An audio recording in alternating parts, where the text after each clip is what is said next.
এরা অফিসে না অনেক দেখেছি, আর নয়।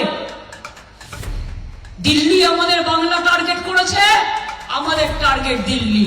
বাংলা জিতে দিল্লি থেকে বিজেপিকে হাঁটানোর সংকল্পই হচ্ছে ওদের পাল্টা জবাব, মনে রাখবেন।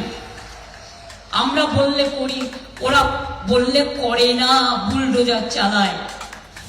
ইলেকশনের সময় বলে দেবো টাকা, আর ইলেকশনের পরে হয় ফাঁকা।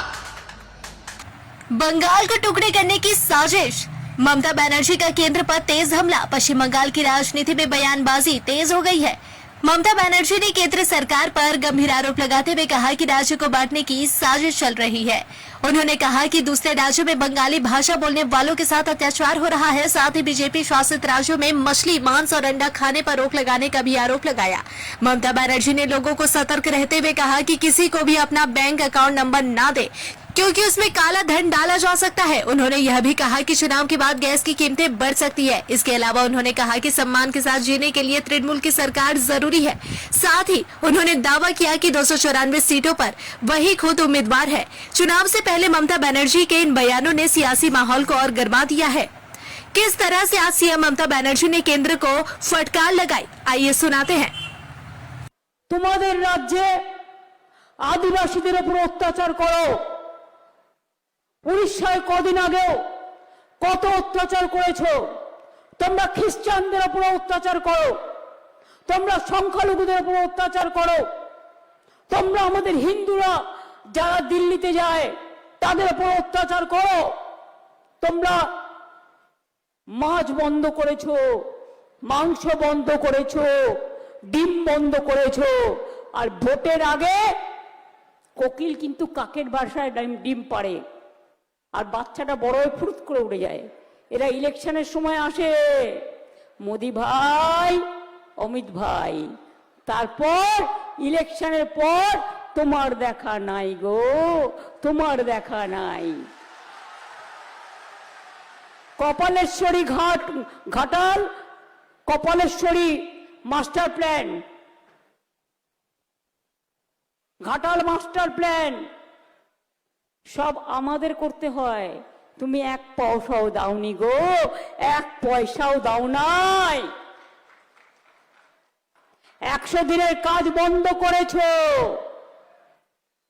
গ্রামীণ ঘরের টাকা বন্ধ করেছো, রাস্তার টাকা বন্ধ করেছো, জলের টাকা বন্ধ করেছো, সর্বশিক্ষা মিশনের টাকা বন্ধ করেছো, গান্ধীজির নাম বাদ দিয়েছো। আমরা দিই না। ইলেকশন আসলে রবীন্দ্রনাথের নাম মনে পড়ে। রানী রাসমণিকে কখনো বলে কি যেন বলেছিল, একটা রসমণি না কি যেন, রসমণি কালকেও বলেছে। রবীন্দ্রনাথ ঠাকুরকে কে যেন বলল রবীন্দ্র সান্যাল। বঙ্কিমচন্দ্র চট্টোপাধ্যায়কে বলল বঙ্কিমদা। বিরসা মুন্ডার গলায় মালা দিয়ে আর একজনের গলায় মালা দিয়ে বলল বিরসা মুন্ডা। সবাইকে অসম্মান করে, সবাইকে অপমান করে, আর এখানে এসে বড় বড় কথা বলে। আপনারা এদেশের নাগরিক নয়, আপনারা এখানে আপনার কর্ম, শিক্ষা, ধর্ম সবকিছু এখানে নয়। যারা এখানে থাকেন এখানে তাদের সংসার নেই, পরিবার নেই। কয়েকদিন আগে আমি শুনেছি ধর্মবাবু উড়িষ্যা থেকে এসেছিলেন, একজন মিনিস্টার, তার পার্টি অত্যাচার করে উড়িষ্যায় বাংলার উপরে, আর এখানে উনি টাকা দিতে আসেন। লজ্জা করে না? বিজেপির নেতাদের বলবেন ফিরে যাও, তোমরা বাংলা বিরোধী, তোমরা বাংলা বিরোধী, তোমরা আদিবাসী বিরোধী, তোমরা আমাদের সব বন্ধ করে দিয়েছো। এসআইআর মানে সর্বনাশ, মাথায় রাখবেন। আজকে এসআইআর করে 90 লক্ষ লোকের বাদ দিয়েছে নাম। ভোটের আগে করবার কি প্রয়োজন ছিল? সবাই যদি অনুপ্রবেশকারী হয় তো মোদিজি তুমি কাদের ভোটে জিতেছো? এই লিস্টে তো জিতেছো, যেখান থেকে 90 লক্ষ নাম বাদ দিয়েছো। তাহলে তুমি কেন পদত্যাগ করবে না? অমিত ভাই তুমি কেন পদত্যাগ করবে না? তোমাদের গভর্নমেন্ট কেন পদত্যাগ করবে না? বাংলায় ভোটে জিততে পারবে না জেনে মানুষের উপর হামলা করছো। মানুষের উপর সন্ত্রাস করছো। ডাইরেক্ট ভোট করো।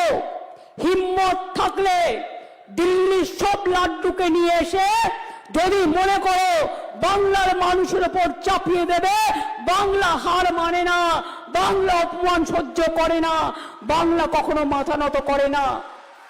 अंबर बैंक्वेट कोलकाता का प्रीमियम सेलिब्रेशन स्पेस। अपना इवेंट बुक करें अब सिर्फ 51,000 के स्पेशल ऑफर में। कॉल करें 6290927271 पर। अंबर बैंक्वेट।